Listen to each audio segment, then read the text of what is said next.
All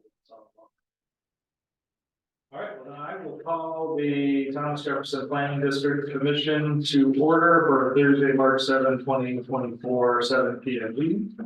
And Ruth, would you mind doing a roll call? Supervisor Galloway, Present. Supervisor Pruitt, Present. Supervisor O'Brien, Mr. Smith, Here. Supervisor Goolsby, Mr. Higgins, Present. Supervisor Barlow, Here. Supervisor Woodward, this is mine. Supervisor Reed, Here. Supervisor Rutherford, Commissioner Durancio, Here. Councilor Payne. Very good, and we have Mr. Woodward on the line, so we will need to take action to allow him to participate electronically. Mr. Woodward, can you hear me okay? Is he frozen? Looks like he's frozen, or else that's the silliest person. Yeah. Oh, it says his iPhone, so maybe he's got. Well, we'll. Can you hear me now? Yes, sir. Yeah. Can you please just give your location and your reason for participating electronically?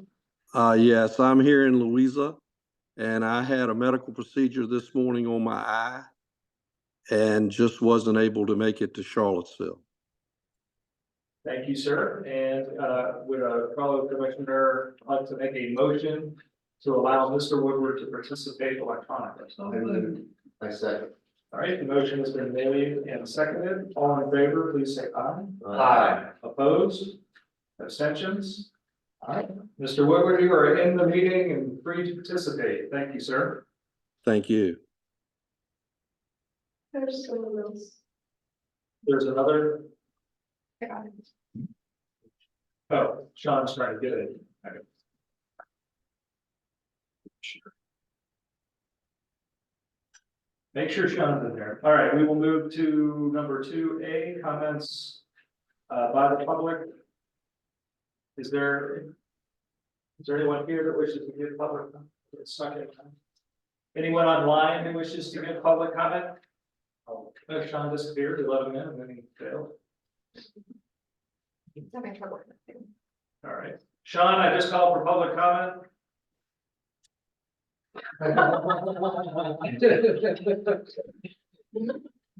Well done. All right. Then we will move to item number 3 and to our first presentation this evening, the 2022 Virginia Telecommunication Initiative update. And Ms. Allshouse is with us to do that update. Good evening. Good evening, everyone. My name's Lori Allshouse.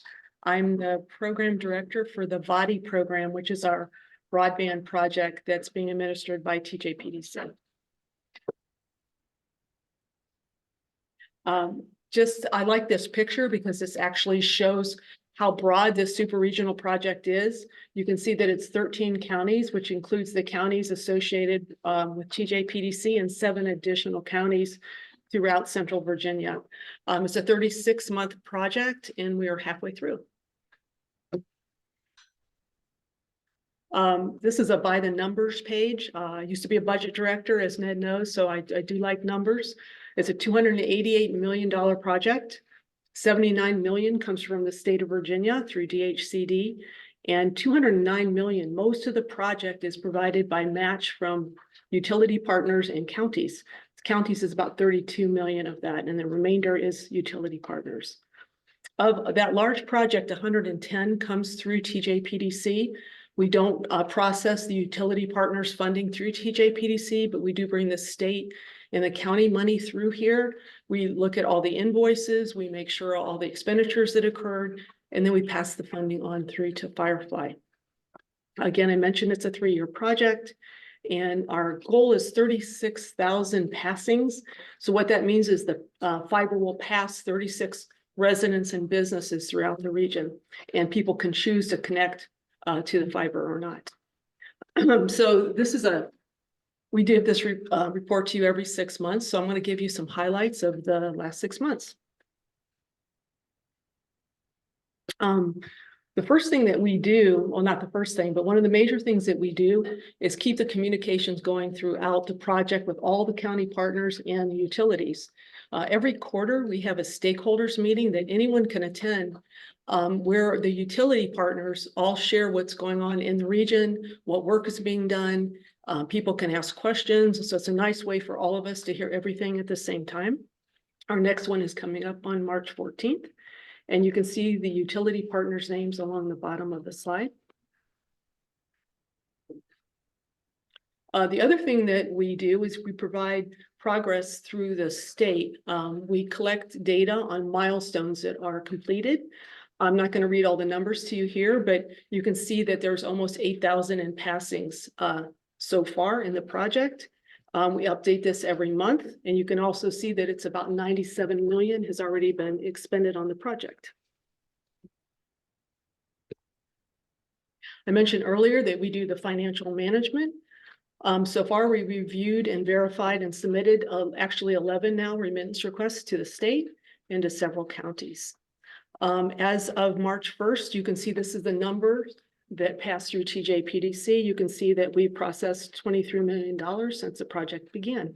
And we also receive money from the state to administer the project, so there's no cost to the counties for this work.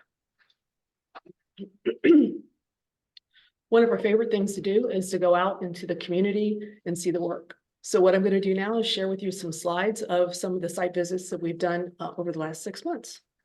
It's not going to be a lot of slides. It'll be one slide per month. It's like someone's vacation slideshow, right?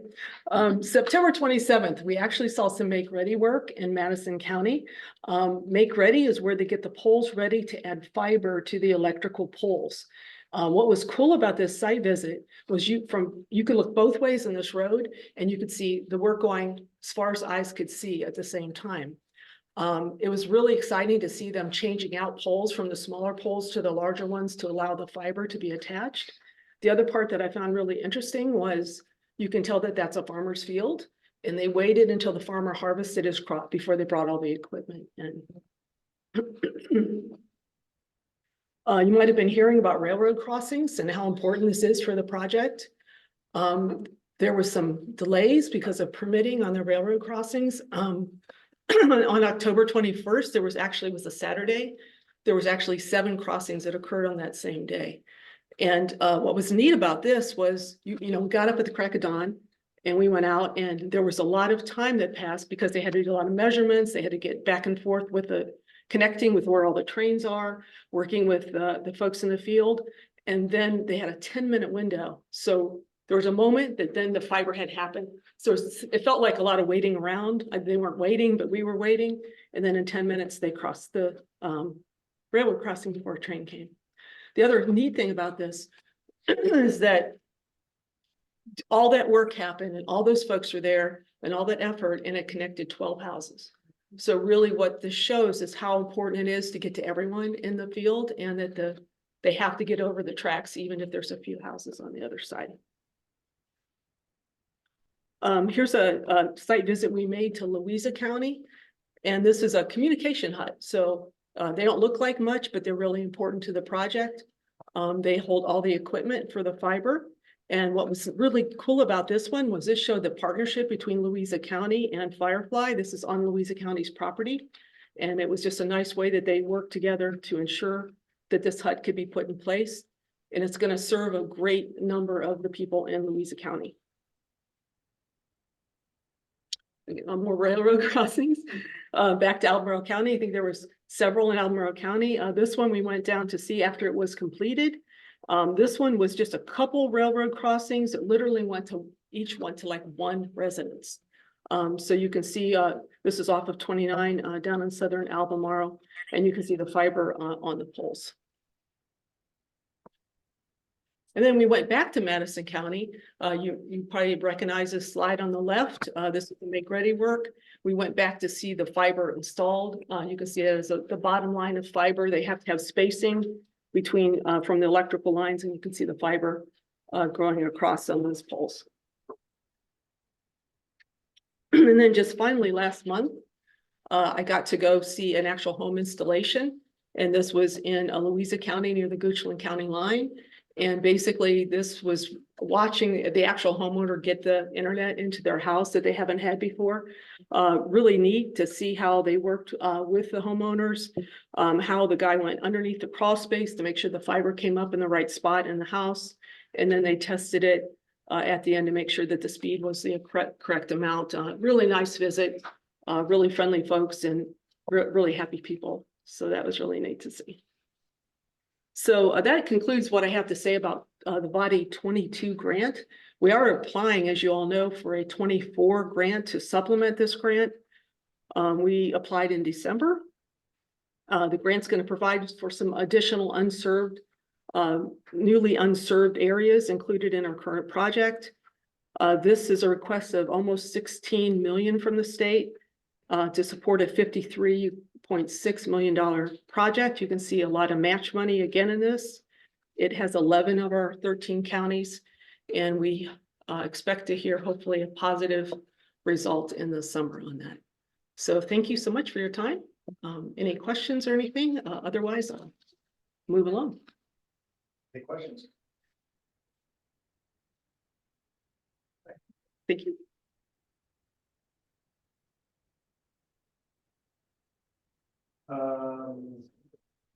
That will take us to item 3B.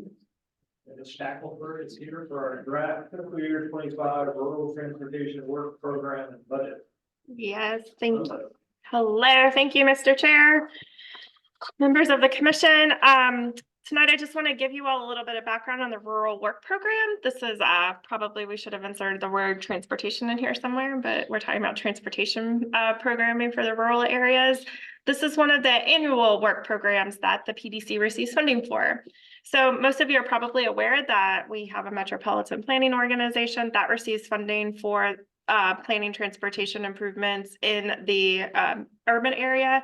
And so to make sure that all parts of the state are covered by transportation planning resources, the state also allocates a portion of what it receives that is dedicated through its state planning and research funding to support planning in the rural areas.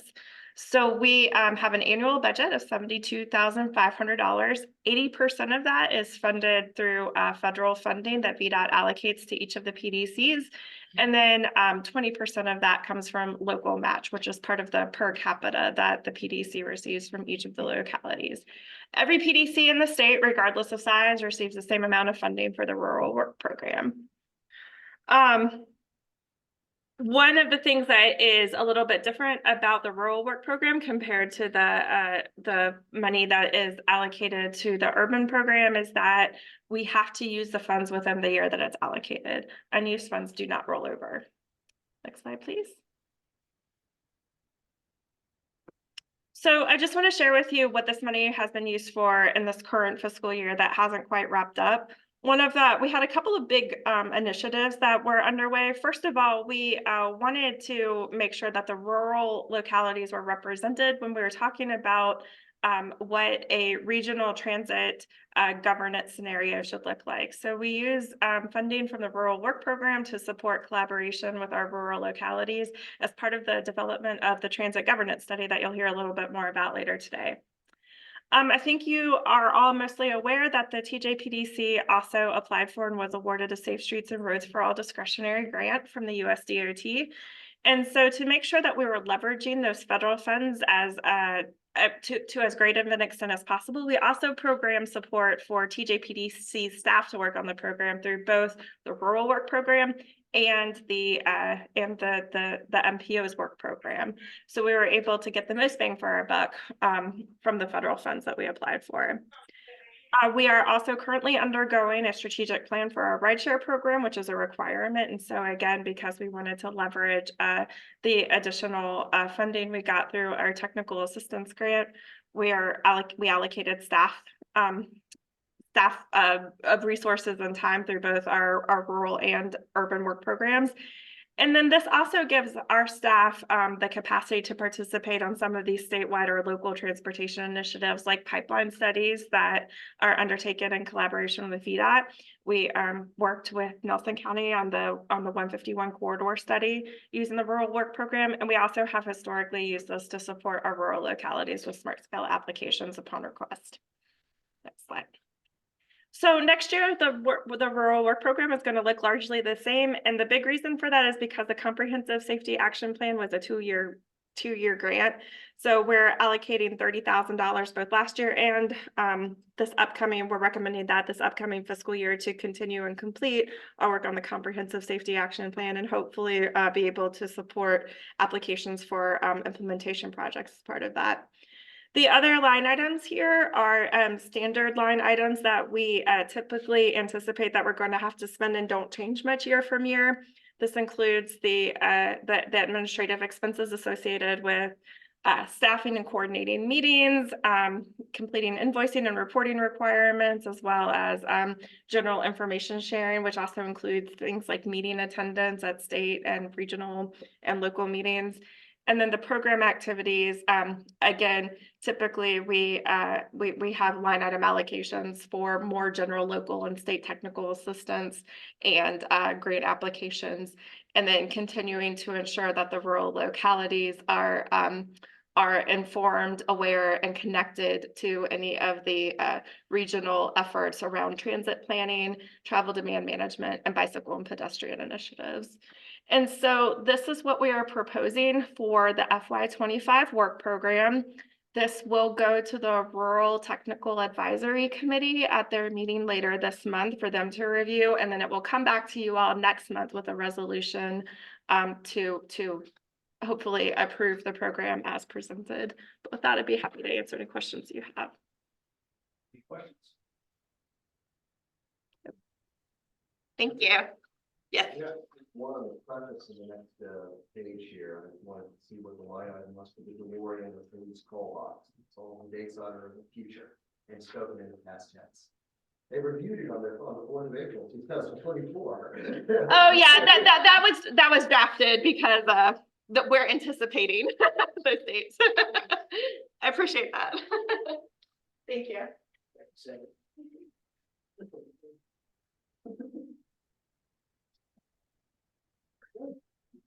To item number 3C, the Comprehensive Economic Development or SEDS update. And Ruth, you're in on that one. So as you may or may not recall, we received a SEDS grant from the EDA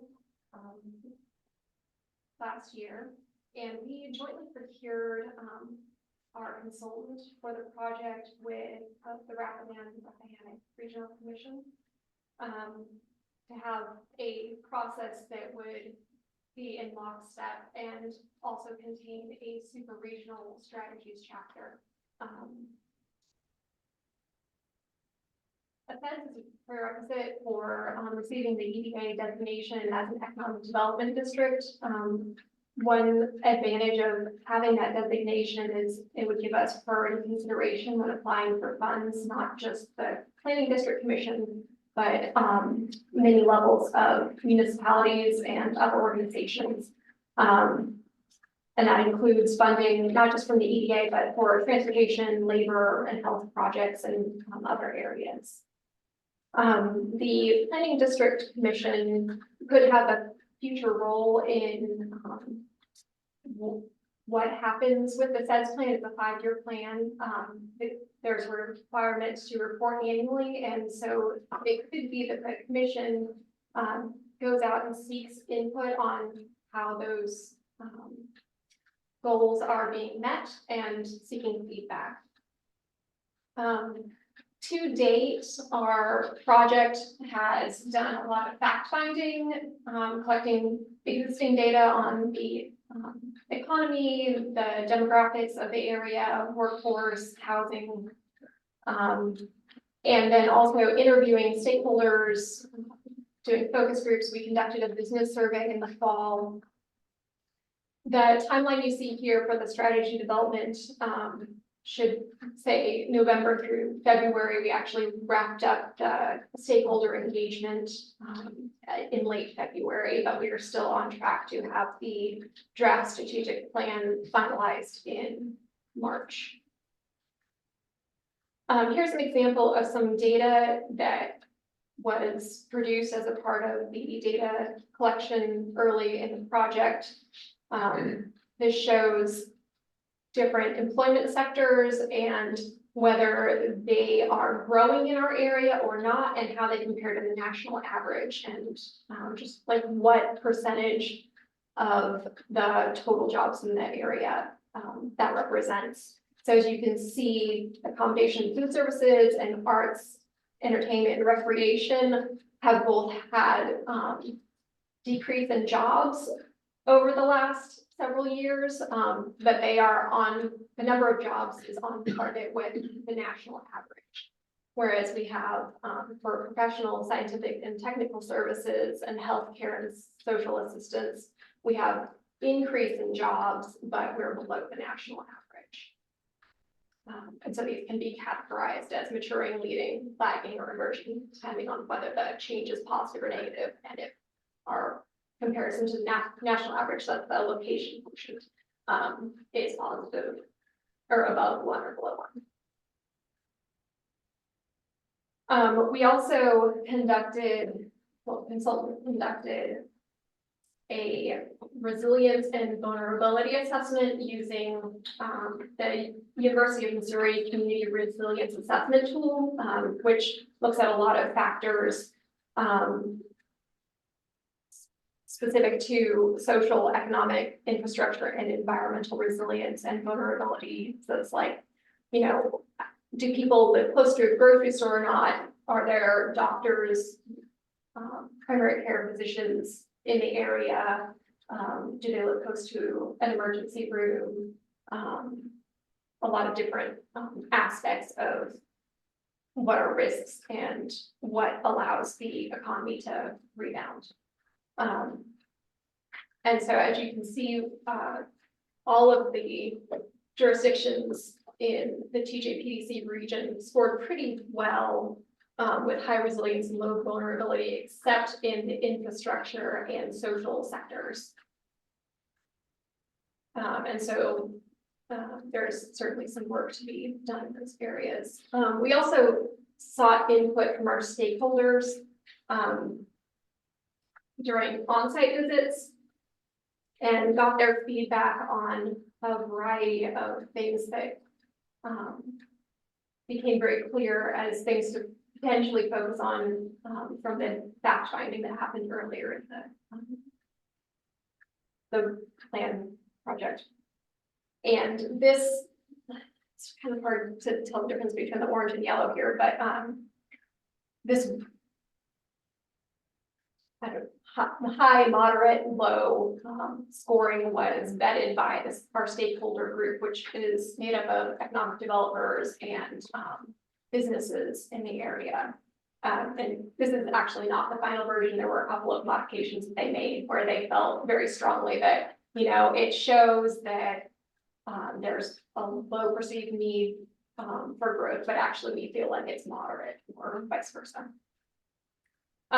Through this project, we identified goals, and the major goals are focusing on supporting our existing industries and emerging markets. And then our stakeholders felt very strongly about including something about cross-sector collaboration as a major opportunity, such as like workforce, keeping people in the community, and preparing them for jobs here. And also placemaking as a very key component to several of the industry's success, including tourism. There's been a lot of talk about tourism among our stakeholders. And then also infrastructure is a key concern about bringing in businesses and keeping existing businesses in the area, not losing them to other jurisdictions. We've also engaged heavily, not only with our stakeholders, but also with the Virginia Region 9. The council covers both the TJPDC area and the RRC area.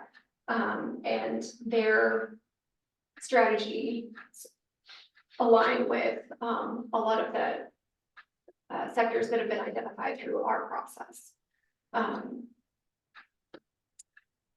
Going forward, this is a 5-year plan, so, and the PDC is not necessarily going to be able to, advance a lot of these strategies. We absolutely need partners to come in and help with that. So we're going to have, nonprofits and CVPED and the Chambers of Commerce and all of these other organizations helping move these strategies forward. It's going to be a team effort. So we finished refining the strategies. We're in the process of finalizing the plan draft, and that will be sent out to you all and to our stakeholders for review, and we'll also start the 30-day public comment period at the same time. So that will happen end of March, early April. We're looking at bringing the final plan with all the revisions back to you all in May at the May Commission meeting for adoption. And then we'll move on to implementation. What questions do you all have? Are we supposed to bring our comments to the next meeting? You can email me, or you can bring them to meeting, but I would love if you just email me. Can you go back to the graphs with the low vulnerability and? Yes. Now you said infrastructure was where we're not scoring. I still have to get my brain wrapped around this. So low resilience, low vulnerability. So the further you skew from the center line, the worse. Yeah, so you want to have high resilience and so, and yeah, so high vulnerability would be good if we were up here in the upper left quadrant. But this lower right quadrant, we have low vulnerability, so there aren't like a lot of risks, but if something were to happen, it could be hard to bounce back. Specific. And it's specific to infrastructure, and it's, I mean, we have what City of Charlottesville is in the lower right quadrant, not the lower left. And then the national index is in the lower right, that black. And infrastructure is defined as what? Roads, houses, utilities. It's a number of things. Big umbrella. It's a very big umbrella. Energy, water. Yeah, it's not just like water sewer. Is this, is this not just reflected in the fact that rural communities and things like have like lower utility deployment? Like that would. That is a major factor here, yeah. If you all are curious about this, I'd be happy to share the vulnerability report. Yeah. That'll be included in the draft plan, that it's just wasn't, it's not gonna be ready till mid-March, 3rd week of March, so we'll send that out in its full copy when we get it. We can send out that in advance if we would like to see it later. And then the next slide, This one. the stakeholder input. So I'm just trying to understand. So I'll pick them out. All the infrastructure availability, low perceived need or opportunity for growth. So the stakeholders said that infrastructure was not an issue. There's no Yeah. need, and there's really no opportunity for growth. Well, Yeah. and that's interesting to me because transportation infrastructure is the thing we get complaints about on everything. So the fact, and we have a housing shortage, so just, who were the stakeholders? Economic development first, yeah. So just the economic development staff? No, it went the staff, it included others as well. Tourism, Yeah. small business development community, like there's a whole range of stakeholders that are in that committee. Yeah, They need to show up at our zoning applications. I would say that when the stakeholders were talking about this, they were thinking more like the ground infrastructure. Go ahead. Yeah, I was just gonna say that, I mean, I'm a little curious about the risks to the economy in the city of Charlottesville, considering that, you know, the behemoth is right here to sort of pour oil on boiling waters and have a calming effect, but at the university, risk to the economy. Every time there's been an economy bust out, Charlottesville kind of shrugs relatively speaking to everyone around it. I'm not sure what they're talking about. You know? Yeah, the university still gets paid.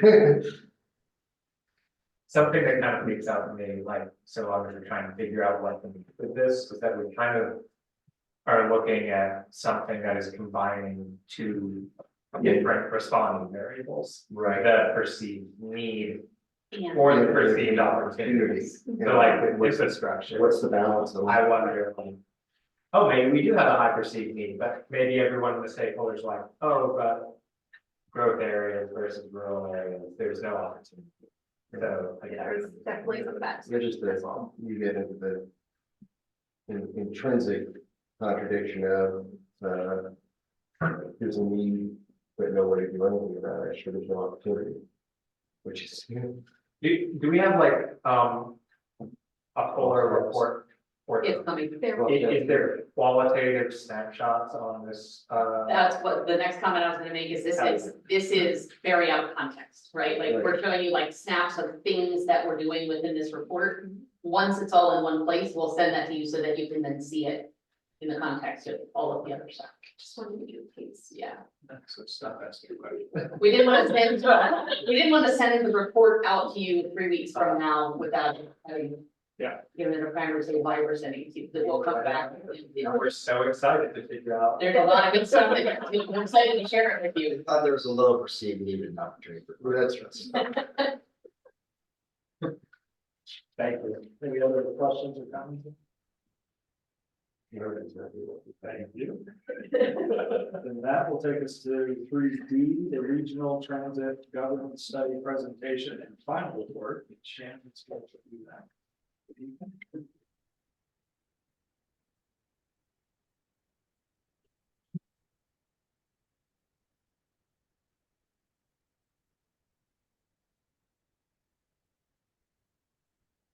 Thank you. I think you all have heard about the Regional Transit Governance Study. We have some new people tonight, so I will give a brief overview, but if you have questions, please ask them and let me know. We did a regional transit vision plan a couple of years ago, and they recommended that we do a regional transit governance study. So this is for all of Region 10. And the study goals were to review the existing transit governance in the region and identify a structure for a regional transit governance. And the second goal was to identify additional funding to fund projects that were recommended in the regional transit vision. So to increase funding for public transit and also reduce the cost to jurisdictions for public transit by bringing in additional revenues. We had extensive stakeholder engagement. We talked with a lot of local stakeholders, all of the local jurisdictions several times. We also talked with other regional transportation authorities and entities engaged in that type of activities in the state of Virginia. And we also looked at peer areas that also had transit or transportation authorities that were similar to like our area and region, our needs.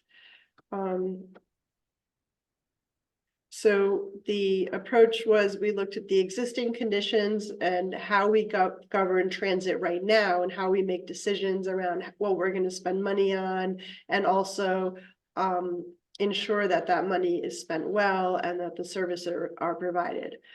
The next thing that we looked at was a peer analysis. That was the nationwide study of looking at other communities and how they fund and govern their public transit. and then we looked at potential revenue options for this area. And that was guided by the peer analysis, but also the state of Virginia's kind of framework that we have to work within. And so we looked at the potential revenue generations similar to what is already being used for other transportation authorities. And then we worked on potential governance options and talked with the jurisdictions a lot about how they would like to see a transit governance agency work. And so the consultants recommended that we form a regional transit authority, and that would do regional transit planning. It would bring in additional transit revenue and also decide how to spend that revenue. It would govern, have governance over the funding and the planning, and also provide oversight to ensure that the public money is being spent well and efficiently. So there were 3 recommendations that the consultants came up with. One was to consider doing a rural transit needs assessment. When we talked with the rural jurisdictions, they were all very interested in continuing to be involved in forming a regional transit authority. However, they wanted to know like where the people were that needed the transit, what the need was, and how you could meet those needs and the cost of it. And we weren't able to really answer those questions, and that's something that the consultants felt like we could really use and would be a big benefit for the rural jurisdictions. The next one was perceived value and local control and regional governance. So we would continue to promote the idea of having a regional transit authority and talk to the jurisdictions and other stakeholders about how that authority would work and the benefits to the community for the authority. And the last recommendation was to continue collaborating with UVA. They have a transit system and they're a large part of the Charlottesville community. So we wanted to make sure that they were part of the Regional Transit Authority, and they have been engaged in the discussions. So we want to continue that discussion with them. So the next steps for this are to set up a work group to start working on forming a regional transit authority. We have a legislation that enables us to have a transit authority. So we would activate that transit authority and start working underneath that. And then we would continue to draft items, begin to work on priorities and improvements, also draft bylaws and set up the structure of how the authority would work and the governance decisions would be made. And then the final step through that would be to go back to the legislature and ask for changes to our current legislation that would meet our needs. So I'm asking for a motion to direct TJPD staff to continue supporting the initiative to form a regional transit authority. Questions? So first is a general comment. I didn't quite take as deep a dive as I wanted to into this. In part because I didn't realize how deep the waters there were when I got into it. But I think that in terms of getting into the weeds on all of this, the appendices that go into this exhaustive research of every other significant transit authority in the state, including their enabling legislation and their bylaws, is helpful. And I'm sorry, I'm sure that everyone here read every word of that. I didn't have a chance. Which was sort of an interesting window on how other folks handle it. I'm sure that when we read the draft, a couple of months back, all of us were sort of enthusiastic with the Blacksburg model, which was, yes, we build a huge system and have UVA pay for it. But that's not the case. The other thing that I think this study really points out is that we talk about the regional, but there is this very sharp contrast between the inner ring and the city and everything else Yeah, on how to handle this, and there do not, that study, their rural studies critically. I don't think any of us have any idea how to square that circle at all. That was my sort of initial read of it, but yeah. thanks for reading it. Yeah.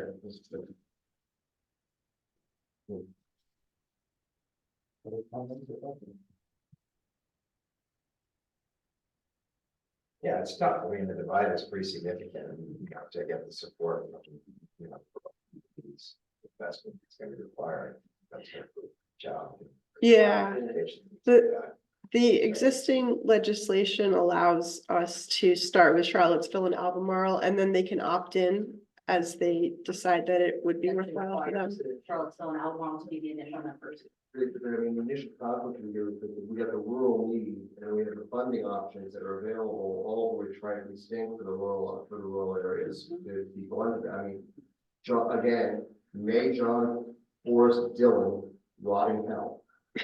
We're doing this, but here we are. I mean, it's galling that we can't use a fuel, that we really don't have a practical way to use fuel tax to drive this, for example, which seems to be the least agonizing, particularly for the rural, for the non-inner ring of Albemarle and City of Charlottesville piece. Virtually all the funding mechanisms that are listed are things that You can't. we already have really high priority for. Yeah, I mean, there's nowhere to go. And all of the existing transportation authorities in the state were able to utilize some of the tax. Yeah. So that would change that. We're That certainly- money goes for smart scale. Yeah, the Charter legislation really is right in a snapshot. Well, I think the commentary I would add is Charlottesville and UVA have functioning transit operations. The urban ring of Albemarle County does not have a functional transit system. So to think that we are on par with what the city has on that urban ring is not an accurate. Well, no, that's true, but there's still a huge drop off. But Albemarle being one that has to be required to participate, don't forget that 95% of our county is rural. So Albemarle sometimes gets lumped into a urban county, sometimes for our political views. But the reality of the situation is we are primarily a rural county in many ways, with some urbanizing sections in our development areas. So us trying to figure out as this regional transit, part of the reason we're interested in the regional transit authority is to figure out the transit problems that we're having with our rural citizens. So those solutions should web out and branch out to the other rural communities with similar transit concerns or obstacles, if you will. Just the formation of this allows us to draw down additional funds though, which is going to allow us to get at it. I think the two biggest obstacles, which is why I've been supportive of the transit authority since, I mean, I'm in my 7th year as a supervisor and I was campaigning and asking for this. And no offense to the city or to UVA, but they need to check their egos at the door because they're the ones that have CAT, they're the ones that have the UTS, and they have to give up some turf or some authority or some control to this body, which then gives all the other jurisdictions more say and more leeway to make transit work in our system and not rely on them just like a vendor would. So I think that I'm all in favor of continuing and wanting to see this come to be. And I think as people learn more, especially in the rural areas, because I think it's going to be what we need to have happen to help activate transit in our rural areas. That the needs analysis in particular will identify where the buy-in or the interest would be from some of our rural counties. It's still, I mean, the money still grows from bananas and how you get that. I mean, the lodging tax. Okay, once again, real money comes from, you know, basically 2 jurisdictions to have real money for that, and the idea that we're going to collect an Airbnb is just That's a 10-year, can't drag up that one year too. So, yeah, well, we got to move forward. If they're collecting the tax, they're gonna get a lot of trouble if they don't pay it out. Yeah. So, well, IRS doesn't look kind of that kind of stuff. So, yeah, the IRS, there's plenty of people who just do it to shut up. And they it. Yeah. Good point. Who's going in this work group? This would be Albemarle County and the City of Charlottesville staff. As a starting point to begin to draft some of the stuff, so it's not, drafting by large committee, it would really, and then pulling everybody else in to review and begin to give input and feedback. But ultimately, the city and the county have to begin the authority. Before Can it you go even back to that considers slide? So, activated, excuse me. the interim committee to discuss preliminary details. So that interim committee is the staff of Charlottesville Mountain. And Louisa. Who's drafting the bylaws and discussing? That in our committee and staff. And then who's going to be in the work group? Or is that the work? group? That is the work group. The interim committee is the work group. So Just to begin to get some of these things in place in order to then get the feedback. I'm gonna turn on the cars. Those staff have already started touching on this. Diane was working with Pam, trying to identify that and then. But then those two bodies, then it just jumps out to all the governing bodies? Or We don't know just about the two? staff after that. Because one of the things that we heard is that staff in rural jurisdictions want to be involved in this sausage making process because they want to make sure that there are considerations made for what would it take for the rural governments to want to engage in this further. And so we're starting with this initial committee work group, whatever it's called, just to get some of the meat of the work done so that we can bring others in. Understand. So, but is it jumping from the work group to all the governing bodies to pass a resolution to adopt? Oh, that, Yeah, Just the it's sort of, it's, So it's just so we're looking, two. yeah, we're looking for this rural development, we're gonna start with Albemarle and Charlottesville to stand the thing up so we can. step back. Completely understand. I'm just trying to understand. it. Yes. Specific bodies. It's not Weird. You go before city council and Albemarle board. So so all of this gets put in place and then we just ask the others if they're okay with it? Is that what Alex had put? It won't go before your board before reaching back out to theirs. So they'll get a pass if they're not necessarily involved in the initial work group Yes. to input and impact and change and. And the chair of the regional transit partnership asked staff from city, county and PDC to come back to the regional transit partnership within 120 days with some recommendations to continue to move this forward. I'd also like to add the regional transit partnership did vote to endorse the recommendations in the study.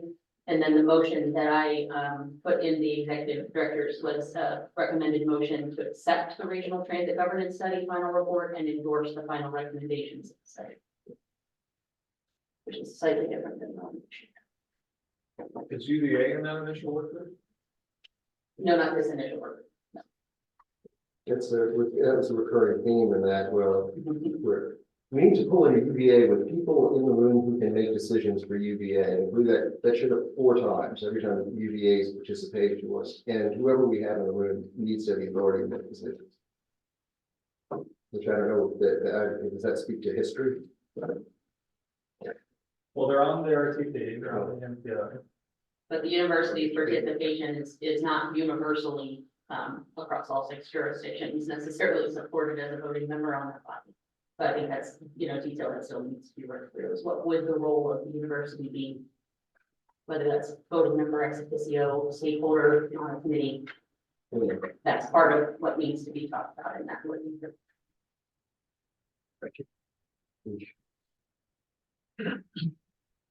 All right, then are there any other questions or comments? Then we would, the staff is looking for a motion. Where's this? Did you have a motion? Accept the regional transit governance study final report and endorse the final That's fine. recommendation in the study. No, I thought I saw a slide, so. It's a different It's not- motion than what Christine has. I'm gonna read that. Staff recommends a motion to accept the regional transit governance study final report and endorses the final recommendations.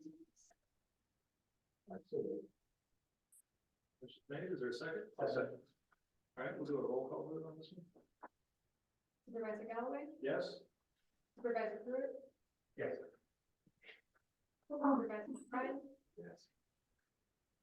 Mr. Smith? Yes. Mr. Higgins? Yes. Supervisor Barlow? Yeah. Supervisor Woodward? Yes. Supervisor Reed? Yes. Supervisor Butler is absent. Commissioner Duranzio? Aye. Councilor King is absent. Thank you. So, I'm going rogue. Uh-oh. New topic.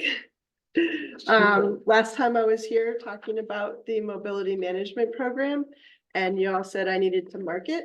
So I have a flyer, which is over there, and I just spent the last couple days with consultants, surveying people within the jurisdictions, older adults. And so we have a survey that we're asking people to take, and you can fill it out even if you're not an older adult. If you know older adults who have needs, you can answer for them. So those are over there. If you would mind, can you email us or maybe pick you up your slides on that? The report's awesome, but the slides get that version. Just present it to them. Yes. Would you mind doing that? Thank you. We will move number four, our consent agenda. The minutes of the February 8th meeting, we'll handle that. Is there any changes, edits, corrections to the minutes needed? All right, is there a motion to approve the February 8th minutes? All right, motion made and seconded. All in favor, say aye. Aye. Any opposed? Any abstentions? We have one abstention. Great, and then we will go to the January financial reports on the consent agenda. Christine, any items there you want to highlight or review? Very high level, at the end of January, our net quick assets were just over 1.3 million. TJPDC has 9.45 months of average operating expenses in net quick assets. Our goal is 5 months, so we're in a healthy position. January, we had a positive net gain of 34,000, and our total net gain to date for the fiscal year is 241,000. However, with the caution that I shared with you guys last month, that with staff transitions that are occurring, there might be a need to use some of that money to contract out work into the vacancies. Any questions on the January financials? Comments? All right, is there a motion to accept? I'll make that motion, sir. For a second? Second. All right, motion made and seconded twice. All in favor, say aye. Aye. Opposed? Abstentions? Very good. And that will bring us to number 5, new business. A is fiscal year 21 reissued audit memo and draft fiscal year 21 reissued audit. Yep, this should be a pretty quick item. This is more administrative in nature. For folks that were with us back in 2021, TJPDC administered the state's emergency rent and mortgage relief program during the pandemic to help keep people housed during the pandemic. We administered about 1.8 million in funding for that program within that fiscal year. In our audit and in our schedule of expenditures of federal awards, it's called a CFO report. We reported that funding as we were told that funding was received by us. However, in the compliance review, we were notified by DHCD that the final tranche of funding, the final $170,000 that we received was from a different funding source that was actually a state source, not a funding source. So this is an administrative process to reclassify that 170,000 as from federal to state, reissue it in the audit, reissue it in the CFO report so that our records match the state records. Happy to take any questions on that. There's always a lot of. It's interesting in looking back, because that was under the previous director, that the contract for the final tranche of funding was not different at all from the first 4 tranches. And so there was no indication that it was a state fund, other than if you go into the back end of DHCD's CAMS reporting, that's how you process invoicing. You see the 3 letters HTF, and that's the Housing Trust Fund. And that's a state fund, not a federal. Very good. If no questions, we need a motion to approve the reissued fiscal year 21 audit, reclassifying 170 grand from a federal to a state source. I'll make that motion. Is there a second? Second. All right, motion has been made and seconded. All in favor, say aye. Aye. Abstentions? Great.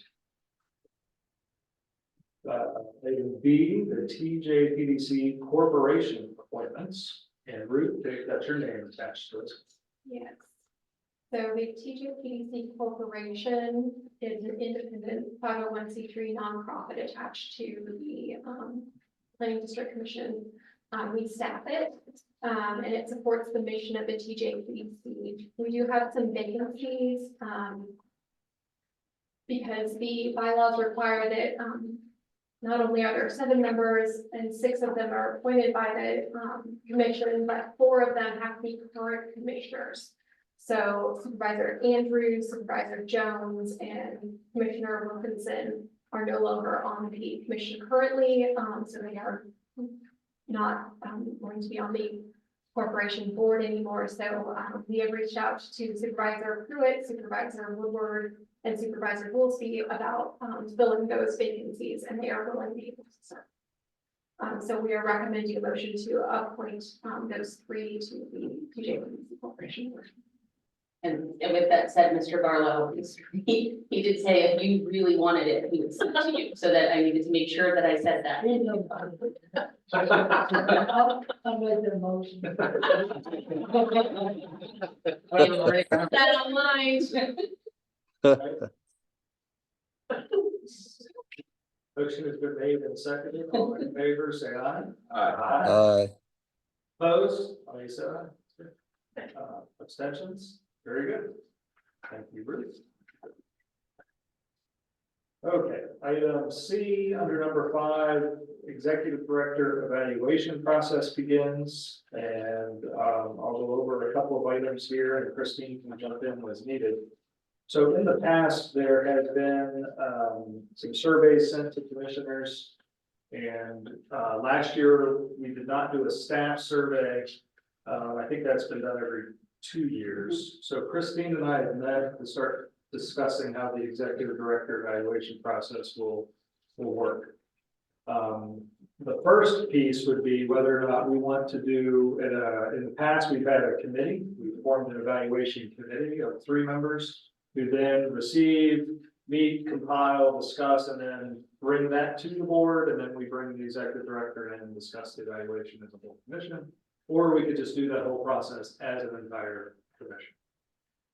I have brought in a new instrument. We're going to try to formalize the process a little bit more, or a little bit better, perhaps. The International City County Management Association. This is one that all of your county executives or city managers are typically involved with, the Joint Professional Development Act. Pulled a template down. That template is actually very close in many ways to the previous surveys that have been used. So what I'd like to do as the chair is to work with the executive director to finalize and formalize the instrument that we're going to use. That would both be a self-evaluation tool that the executive director would complete, give the results to either the committee or the whole commission.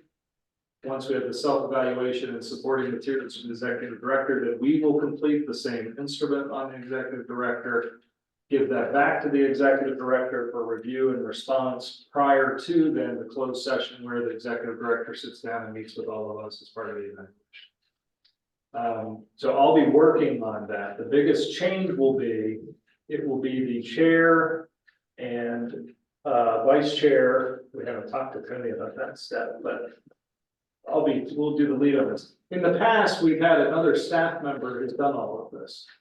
And frankly, the executive director's evaluation and the information held within should really be between the commission and the executive director and no other staff. So in the past, David has manages the surveys and sees the information and collects it and compiles it and puts it together. So I'm making a recommendation to the commission that we need to do that as commission members in coordination with the executive director. Then once it is done and the full evaluation is complete, the chair will sign off on the compiled results of the evaluation instrument. The executive director will sign off on on the results, and then that is submitted to HR to be put in the executive director's personnel file. And nobody sees that but commissioners, executive director, and the appointed HR official. This, I think, just tightens up who sees it. It puts it more in line than what I'm sure the process in your respective jurisdictions of how city manager or county executive evaluations are done on an annual basis. This was something I wanted to clean up after last year's process. So I'm bringing that forward to the commission for feedback and or endorsement. If you agree that we'll continue with that, Christine and I have already met and have started to do some comparisons of the instrument itself. Our hope would be to have that finalized and to you all by the April meeting. That Christine would have her self-evaluation completed by then. So you would get all the materials you need to complete the instrument. We would ask for that to be back to us in a timely manner, so that by the May meeting, we can go into closed session and actually do the full evaluation and complete it. So knock this out over the next 60 days. That gives us time still, if we need to make any modifications for budgeting purposes relative to salary or bonuses, things like that. We would have plenty of time to do that before the fiscal year is out and the next one starts. So I'm offering all of that. I'm happy to take the lead and do the bulk of the work for the commission during this process in tandem with Christine. So the biggest question tonight is whether or not you all want an executive committee to be the ones filling out the instrument, or if you all want to be filling out the instrument. If in the past, the executive committee gets it, does the evaluation, does the results, then presents to you all, and you ask questions from there. I don't have a recommendation on that. I really of the mind that I'm happy to follow what the commission wants to do on that. I'm more interested in tightening up the actual instrument, the evaluation tool, and tidying up the process of who has access to that as we get it in the personnel file. All right, questions? I probably should not be part of that process. I would say so. It's my daughter watching. Appropriate. And the actual work is simply, once the instrument's complete, the chair will send it out to either the committee or the whole commission. You would send the instrument, the completed evaluation back to the chair, will compile the results. It'll remain anonymous. And then we would send it to the executive director. We would all have the compiled results for the final meeting. Supervisor Marlin? In the past, we have made it seem like to me, which I've done all the comes to. They look at me with just redundancy. I think the full group can do it, and I don't really see the need for the committee. Kind of agnostic on that, except that myself included, there are so many Greene State members of the commission. In some respects, what's the value of their opinion? What's the value? Sorry, I feel bad. That's pretty good. That's a valid remark. I'm only in my second evening on this commission. I cheerfully acknowledge I don't have the qualifications to do a performance evaluation for the executive director. And we discussed that. I think the value, I was coming in, had a meeting that the whole commission does this.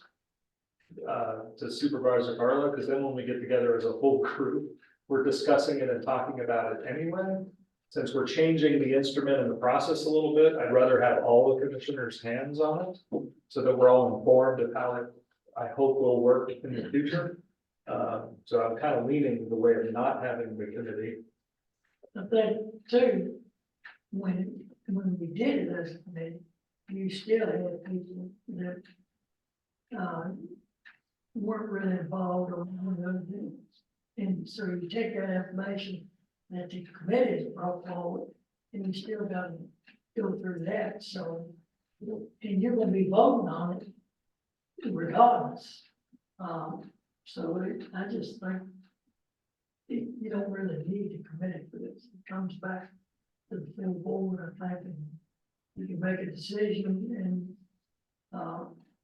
you always have the choice of yielding to you know, the group, which is what happens a lot of times, even, once the committee brings it forward, you don't necessarily know what all the committee needs, so you yield to them.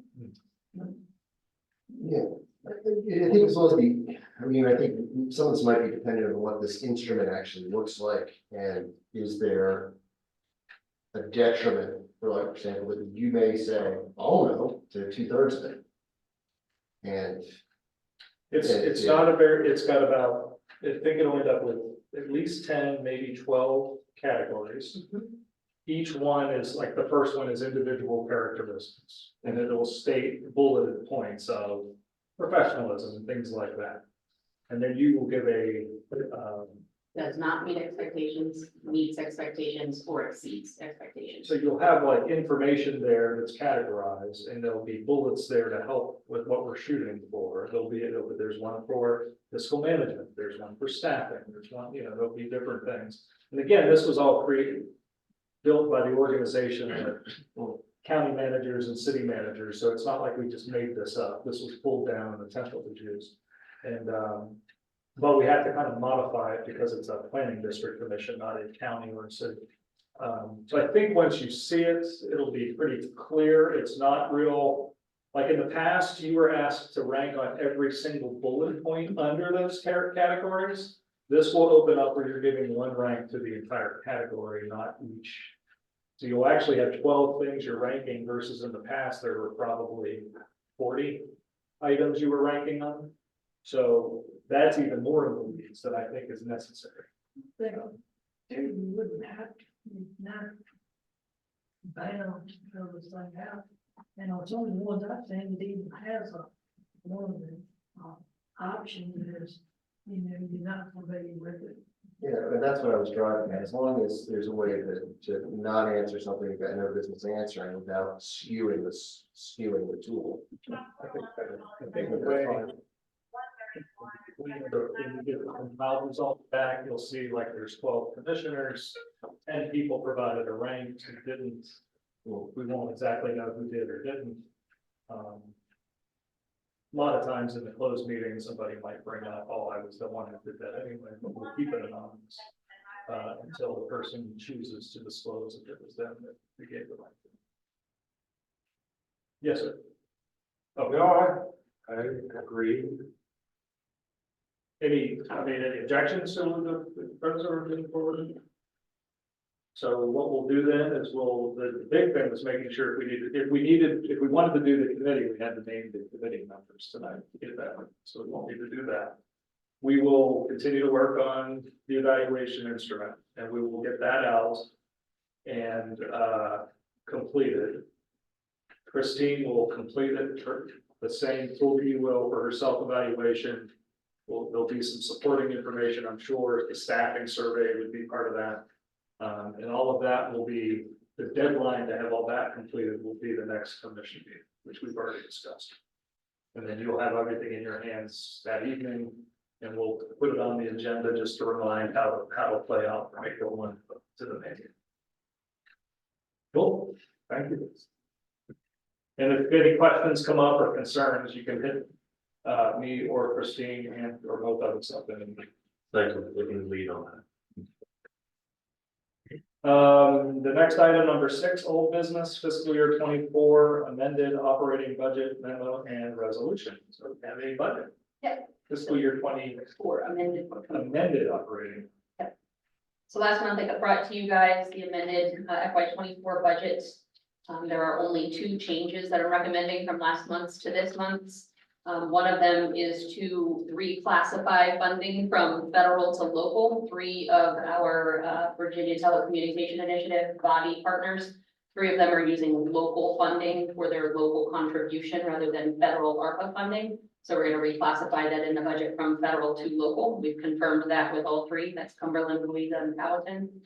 And then the other change is that I'm minimally a couple $1,000s increasing the budget for advertising in order to cast a wider net for the vacancies that we have in the transportation planning But otherwise, the budget is projected revenue of 28.6 million and projected expenditures of 28.3. With a healthy anticipated net gain of 300,000 with the caveat that I shared earlier. Any questions? Need a motion to adopt the amended fiscal year 24 operating budget as presented. Who will do that? Second. Motion has been made and seconded. All in favor, say aye. Aye. Opposed? Abstentions? Great. We'll get to item number 7, the executive director's report. Christine? Couple of quick updates, another staff update in transition planning, one of our transition transportation planners. Curtis, who you've had here presenting to you, has taken a position in North Carolina to do, was it transit and rail planning? So he is leaving the PDC.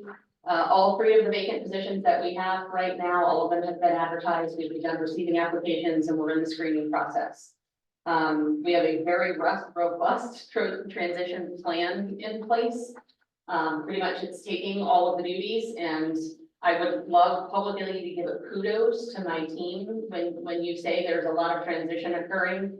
You know, there's a little bit of fear of what do I have to take on in the short term, and it was the opposite. It was what can I do? How can I support? And we put up our transition plan, and the team was like, I'll do that. I've got this. I already have relationships with them. And everything that was on our list was covered by somebody, whether on the leadership team or staff planners. And so I just want to give a huge kudos for the cooperation, the teamwork to get through this. This is natural for organizations to have turnover. When you're small, it has a little bit larger of an impact on the day-to-day. But we believe we have a really good plan in place and are getting some decent applications through that we're excited about. Another update I'll give is that we did submit a raise grant application that totaled 3.3 million for the bike ped bridge over the Louisa. So that has been submitted. And then additionally, we applied to DHCD. We currently administer the Virginia Eviction Reduction Pilot Grant. There was some additional funding that they had unallocated, so we applied to receive additional funding on top of our existing grant. So those are 2 activities that occurred since the last time, and that's all I have. Thank you. Any questions on the monthly report? Right. You're there. That was good. Wow. We are at our roundtable discussion by jurisdiction. I'll look to my right, Fluvanna County, Supervisor O'Brien, you want to kick us off? So probably the most interesting thing is solar, and talk about solar in the county right now. When we're working through the process, the county administrator presented a flat budget, which is nice. Schools are going to ask for $340,000, which is near the low end for schools asking, which is not in the budget. So we're within $350,000, which usually, as all of you know, the budget sausage meat, and that's pretty much chump change. Because there's always changes that come up from the commissioner, that kind of stuff. That fill those gaps. So I'm pretty confident we might have flat budget, maybe a small tax increase. That would be great. Good CIP and full funding from the standpoint of schools. The discussion around solar is happening, of course, in all rural communities. It's a statewide challenge to meet energy demands and continued growth from that standpoint. We have 3 solar applications in place right now. I wouldn't say any of them are particularly large, but with the change in board membership, we have looked at how Appomattox did their solar, which is basically they decided after putting in a plant that they were going to make industrial scale solar only in industrial zoning.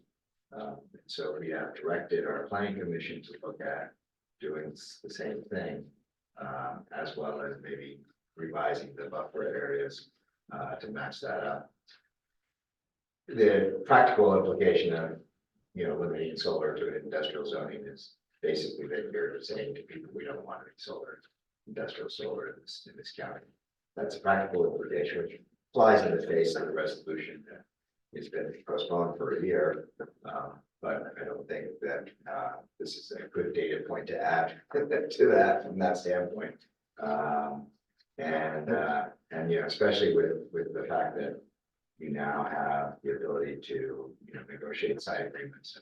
There are some substantial revenues that can be negotiated with solar companies and solar development companies. And I suspect that those pressures will continue to grow, which means prices will continue to drive up on that.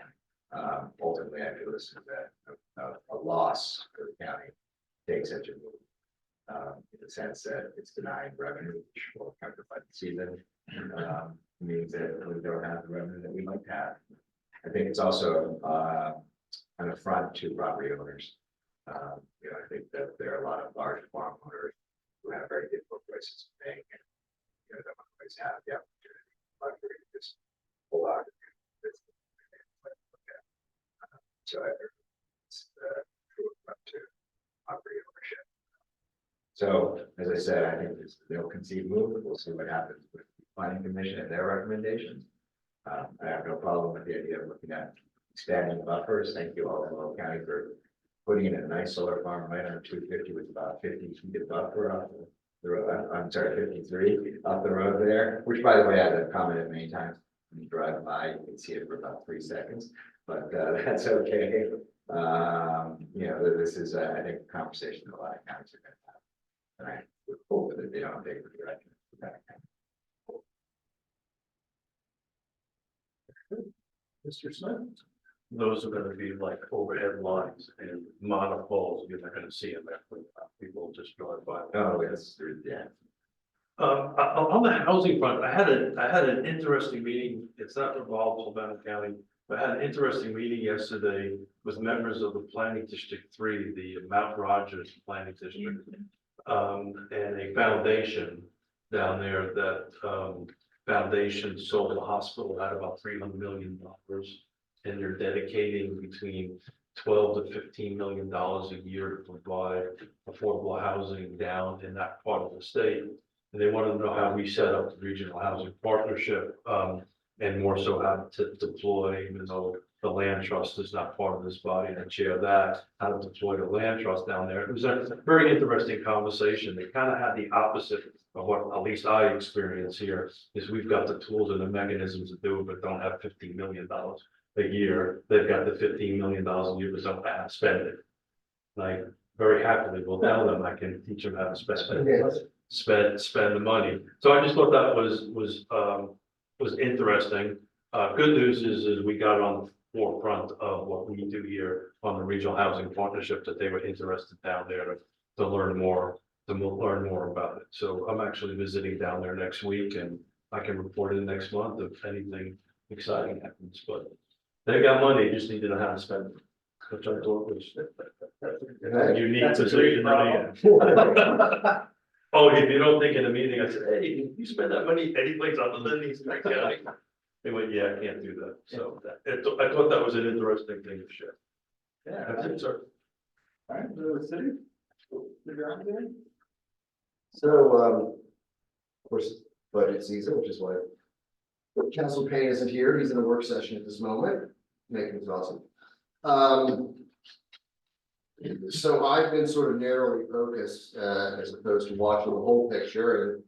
And we are in terms of the budget, we are in our affordable housing fund decision making. I sit on that committee. And we, as always, I mean, there are many useful, good, even targeted projects, and everyone's astonishment, not enough money to do it all. And sort of adjacent to that is our ongoing conversation about Premier Circle and how that is how we're going to handle that with county. More, you know, that budget changes for that project there all the time, as we know. Other than that, we're rolling out the CDBG stuff starting next week. We are actually also in the housing space, looking very seriously at a land bank and standing it up. we have a goal to get that accomplished by the summer, and there'll be more to come on that, and there are many second and third order follow-on implications of that are probably going to be of interest to people in this body and the jurisdictions that are more likely about. Some further action with teeth on zoning, which is perpetual, but we won't get over the birth pains, as it were, of the new code. Otherwise, we are trotting along, and we're seeing through the second chapters of a lot of first chapters, and then second chapter on the climate plan, saying not literally, sort of the next iteration step, climate action plan and things like that are interesting to see and watch. Thank you. Do Albemarle on this? Sure. So like everyone else, we are in the budget process. This is my first budget process, got thrown right in the middle of it. Very little opportunity to shape what's coming before me, but it is still my fault. Because I've been really making. We are currently submitting, the county executive submitting ballot budget for us. We are going to the school, of course, though, and see how that shapes up here on Monday, and that is probably, I think, the biggest point of potential change in our budget is going to be based on in response to this. I do want to just speak to, because we just had a major industrial sales signing agreement, so I think we were kind of speaking to that. Because they did come with, as far as what the signing agreement itself looks like, we throw around best practices as a phrase a lot. So I think just based on what literally the law allows us, it is quite literally the best practice one could have for a signing agreement from the perspective of the locality at least, which is, you have the alternative between the machinery and tools tax and the actual use tax based on the megawatt production they have.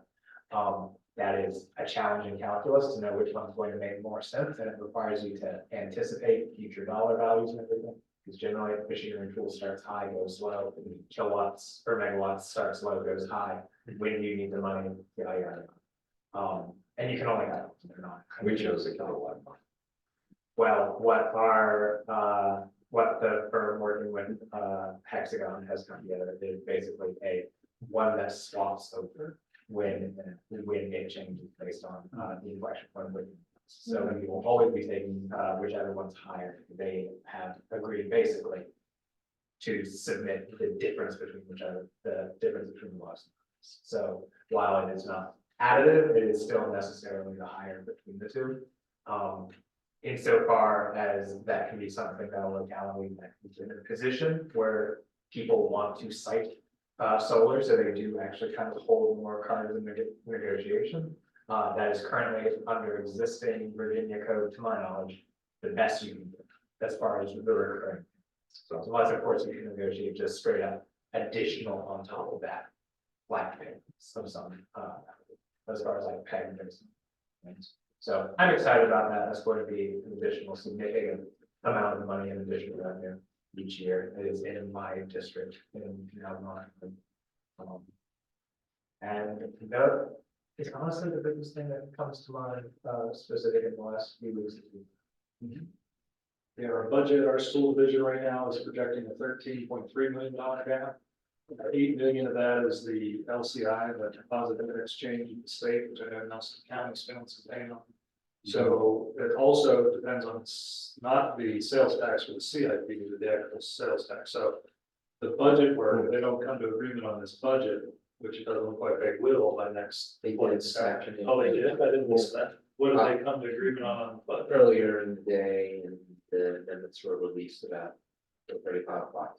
I made a question to the adjourner. I guess I won't dive into those right now. That $8 million can fluctuate based on the decisions, I guess, of the final budget for our schools, and then they ask for $5 million in initiatives based on their needs that they said they need. So that'll be interesting. We work with them on Monday, but we are keeping the property tax rate the same in Albemarle. The county executives recommended that we are. We'll see if the board does. And then the personal property, as we've talked about before here, we had adjusted our, like the cars specifically, that value. We have not readjusted that. We've left that where it was after the pandemic budget. So right now, all of that is remaining the same. And I think I reported our real property assessments on average went up just over 4%. There's still additional revenue coming in at the rate staying. Developer incentives passed in February. This is for our affordable housing, which puts the big piece is that puts our housing policy in effect now. No longer our applications grandfathered until this conversation. So what that means is that for density bonus, it moves the needle from 15% total units to 20%, and it moves the AMI from 80% down to 60%, and extends the time frame out 30 years. And the incentives that we passed were specific for rentals. That is a total tax incentive. It's the legal word we have to use to help close the gap between the changes that we're making. So we'll see. We have to. It's not set in stone that it has to be the 15% tax reduction. But as we will work on it as a case by case basis in similar fashion as we do with economic development projects. The last thing I'll mention, because it's connected to the regional housing partnership, Mr. Smith had brought up in our executive committee in February an initiative of a regional fiscal analysis around housing. And this came up in a separate point in our budget conversations yesterday in Albemarle, specific to individual applications, much like Greene County has fiscal impact analysis for each application that comes in. Mr. Smith is definitely working. Educated on all of these than I am, but at the end of the meeting, I brought up the idea of a regional fiscal impact analysis that was being discussed at the Regional Housing Partnership, and the need for it and how that could be a benefit to the jurisdictions. And was happy to say that my fellow supervisors and our county executive responded well to that notion and favorably to that. So I'm just reporting that up. Thank you. Yeah. I will say, kind of consistent with what Mr. Smith originally mentioned. It's Keith, by the way. Mr. Smith is my fault. Your other names.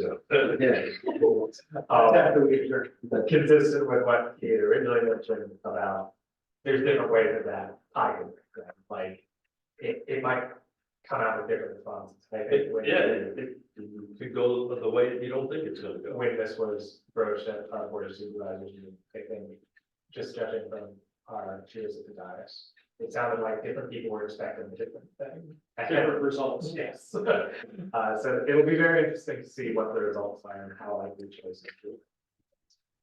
There are diverse and varying expectations of what those impacts would look like. It's probably better that we actually get the analysis of the data and stop thinking about it for ourselves. So let the data speak for itself. Supervisor Barlow, move to Louisa County. Well, we like everybody in the budget session, things are looking pretty good. I think what we have to be careful about is spending money that hasn't, come through into yet. And, that's with the Amazon stuff that attracted, a lot of expectations, but like I say, it's, yeah, we also have, at Canada, we sort of opened up to the salt and we got a flood of it. And so then we sort of taken a back step. Because it's, and we actually put a cap on, I forgot exactly what it was, but certain percentage of Jan, and we've almost reached it now. So we're just not as friendly to what solar has been.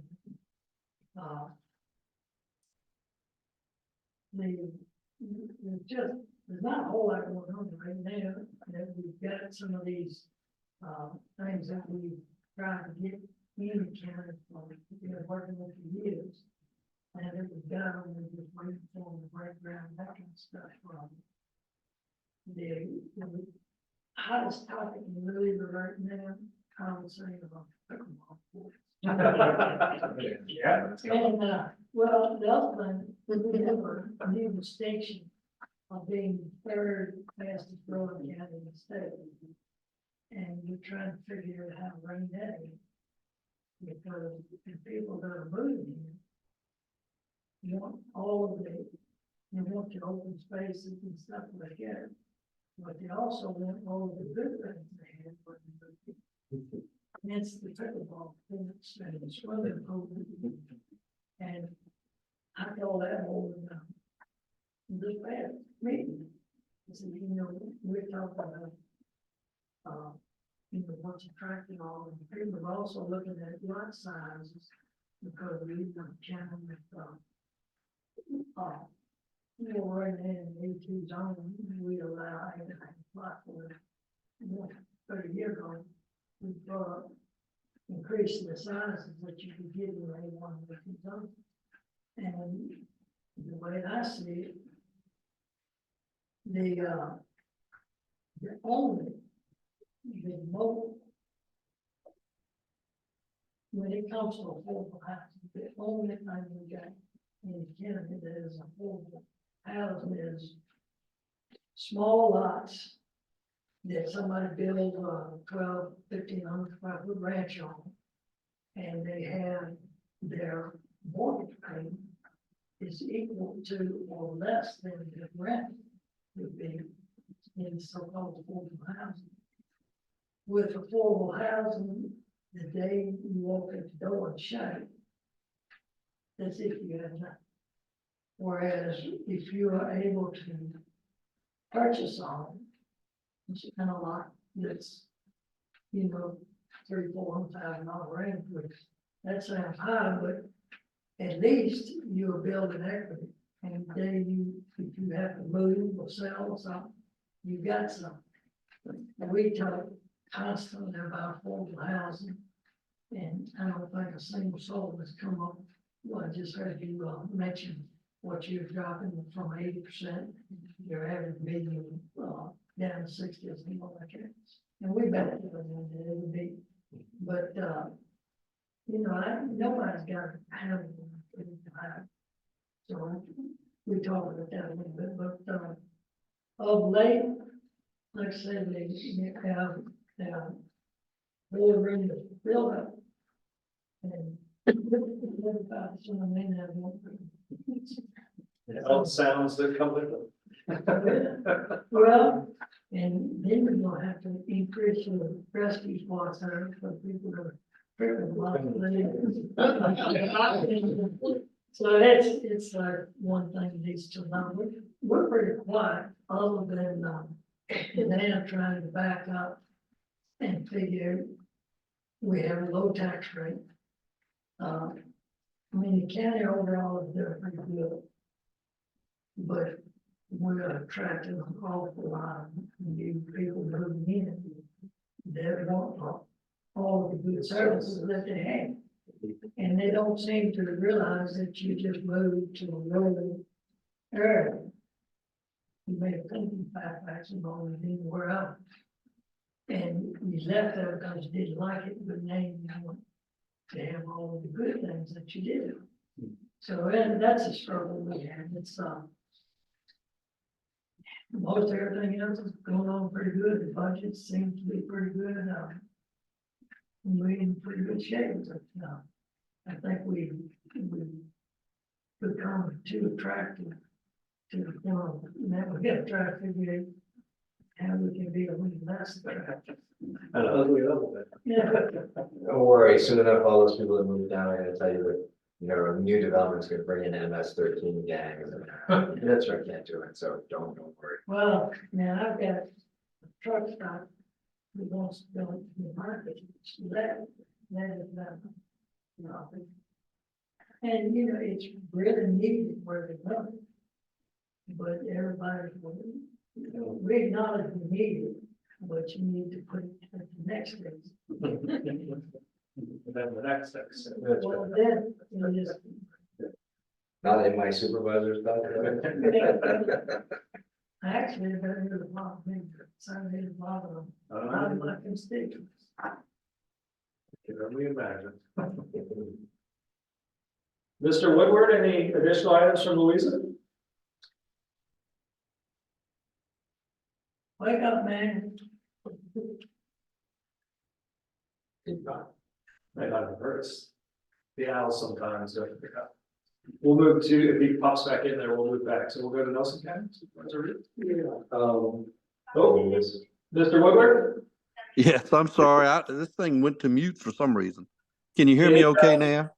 Yes, sir. Okay. Just one thing I'd like to add to Mr. Barlow's. The county, the board is in the process of taking the ownership and control of the airport from the Industrial Development Authority. From what we were told, we were the only airport in the state that was run by an IDA.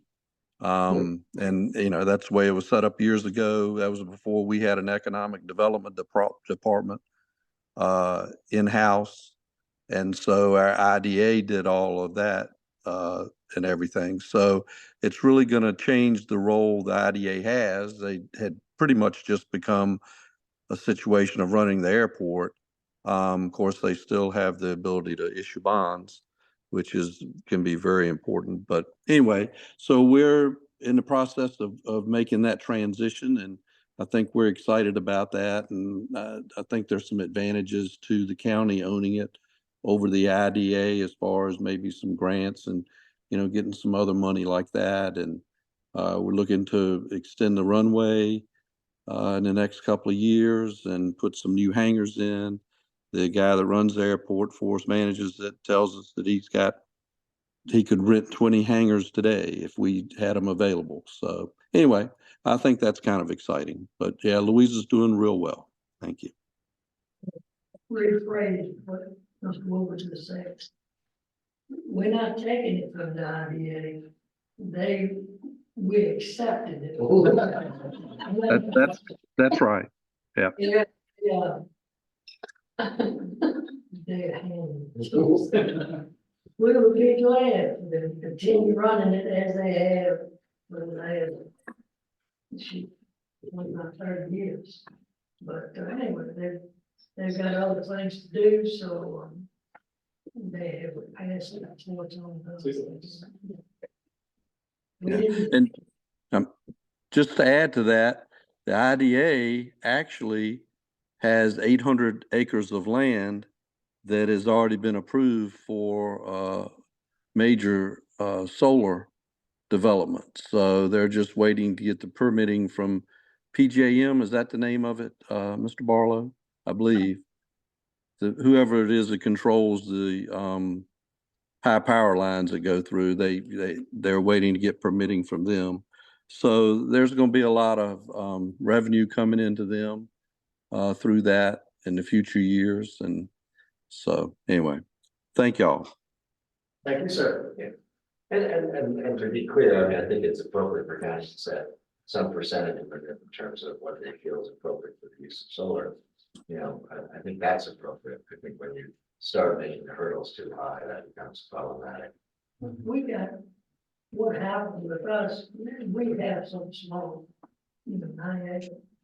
Well, when you get 1,300 acres coming in a pot, we, like I said, we have ranch. So we had to back up. And just too many, too fast, and we had tremendous problems with one in particular, 1,300. It was, they completely cleared every inch of it all at one time. It was the biggest mess, and nobody else would have been able to get away with it on the roads and 7 people. The stormwater stuff just wasn't done in such a way that it protected the farmers and everybody around it. I mean, they still are having trouble, even though they've got it pretty much stabilized now with grass and stuff like it. It's still every time. This past week, and the creeks have been just muddied, and we got a bad taste from some of these huge ones. We're slow. We're slower than that. But it's it's great, it's revenue, but we just got too much too fast. Take a step back and check it out. Yeah. Supervisor Reed, Nelson County? So, things are uncomfortably quiet in this. right now. We feel, I feel like there's, many, a big step coming in behind us. The planning commission has put their final touches on our comp plan. Board of supervisors are gonna have our public hearing in a couple weeks, and then at the following, board meeting, we will probably be approving that. Some very minor tweaks from the planning commission, like good ones, I think. And then, as soon as that happens, people will start saying, oh, there's just something in here about land bank. Something, all the things that are in there about things that we're aspiring to do, there are people that are thinking, these are the things we want to do. And start. Keith, I have to pick your brain. Sure. In the next couple of weeks about such things. So that's happening. We haven't yet seen the budget. It's, we will see it first of next week. So it's on for sure. I do know that, as you mentioned, with the schools, we're going to be about $2 million less than we had last year. That it's going to be really interesting to see how we decide to deal with that shortfall. I have no idea yet how it's going to happen, except that we did increase the COT tax a couple months ago, so that will help us innumerably, but it won't be available for transportation probably. There's that. Lovingston has been rebranded. We've got a new logo for Lovingston. Something that maybe at some point you'll be able to see in Nelson, or when you look at websites and things, it'll be very fun. So it's actually very nice.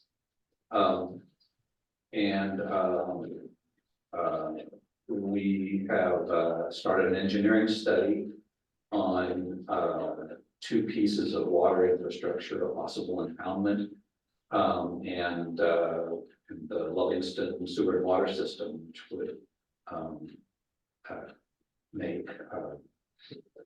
which would improve the sewer and water in Lovingston, and hopefully, if the impoundment is something that the engineers feel is a possibility, it will increase capacity significantly, which would be a real good thing for everybody in that area, because I mean, if you don't like development, Livingston is really great because we don't have the infrastructure for it. So and if you do, then it's a matter of time to figure out how we're going to get it, because there's no developers beating on our doors to say, we'll bring infrastructure with us. None of that is happening. So it's actually very nice. It's spring in Nelson County. It's beautiful. I was up at Crabtree Falls today. Unbelievable. I kind of facilitated an addition to the Priest Wilderness that was an in-holding that was owned by a friend of mine. We were lucky to be able to work on that. I was up there with the Forest Service today. I felt like I was in heaven. Next week will be a whole different scenario. But things are going well, and there's lots of positive things going on. Solar. We're in the early stages of a 90 megawatt solar plant near Gladstone in south part of the county. Looking to maybe do some pretty creative things with it. Don't know yet if there are things we can do yet, so we're trying to figure out if we can. The interesting thing, 2 interesting things about it, in case anyone has an input on this, I'd be interested. It's a 90 megawatt facility, which is just about the size that would power all of Nelson County, plus, maybe 15–20% for growth, which is, when you look at it that way, you think, oh, this could be a real county asset if it was. So we're kind of looking at that differently. The other piece of it is that it's one that's going to, as proposed, connect with Appalachian Power, which only really serves a tiny part of Nelson County. We have a great relationship with CVAC.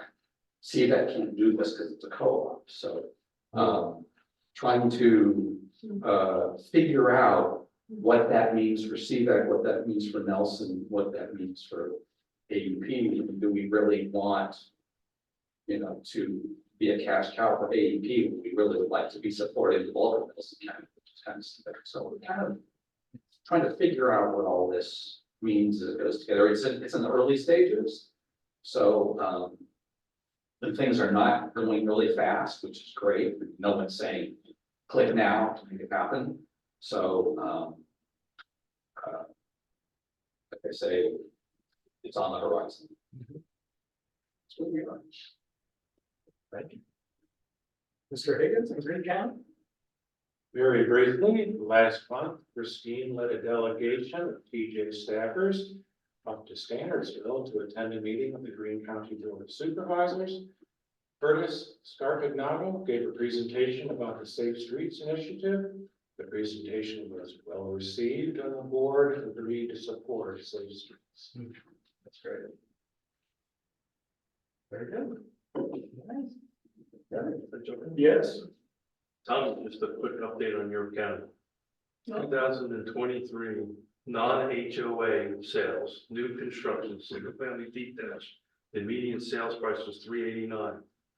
It gets better. The first 2 months and 7 days of this year, it jumped up to $420. So this is not HOA homes, right? So these are not like Spring Creek and all that great stuff. So you jumped up in the first two months and 7 days, 8%, new construction.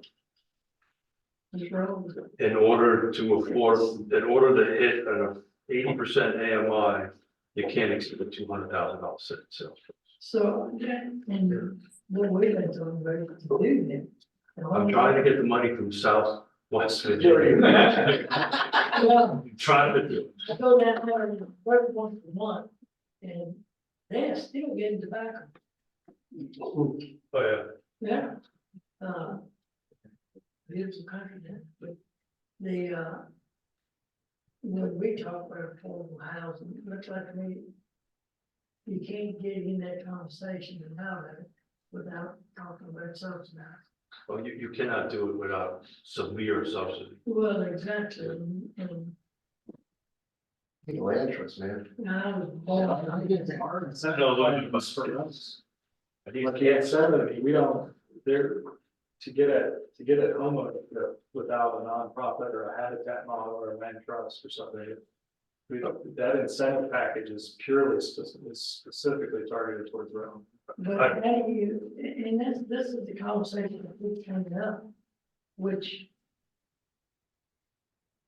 how do you have affordable housing that is not subsidized by everybody else? And that's the problem we struggle with, because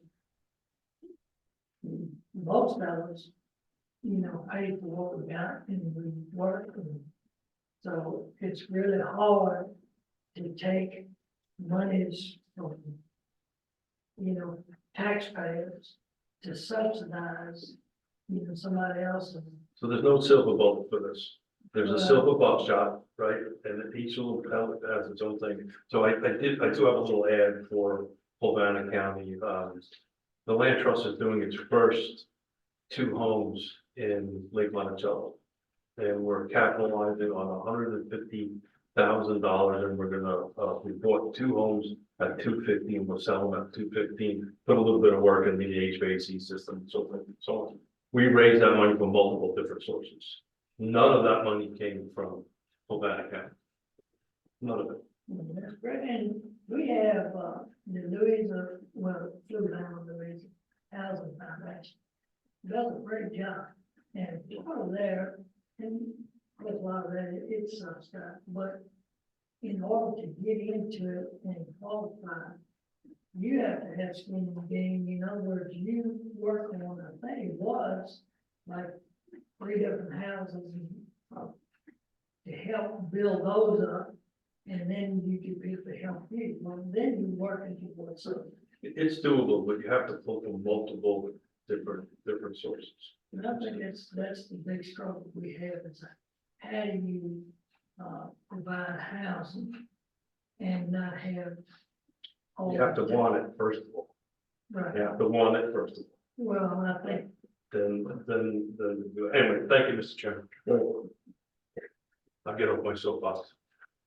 I will tell you that the rural affordable housing conversation and the folks that are involved with the regional housing partnership, they have definitely been expressing the need for us, a robust and rigorous conversation just in the rural nature of how affordable housing works and what they're intending.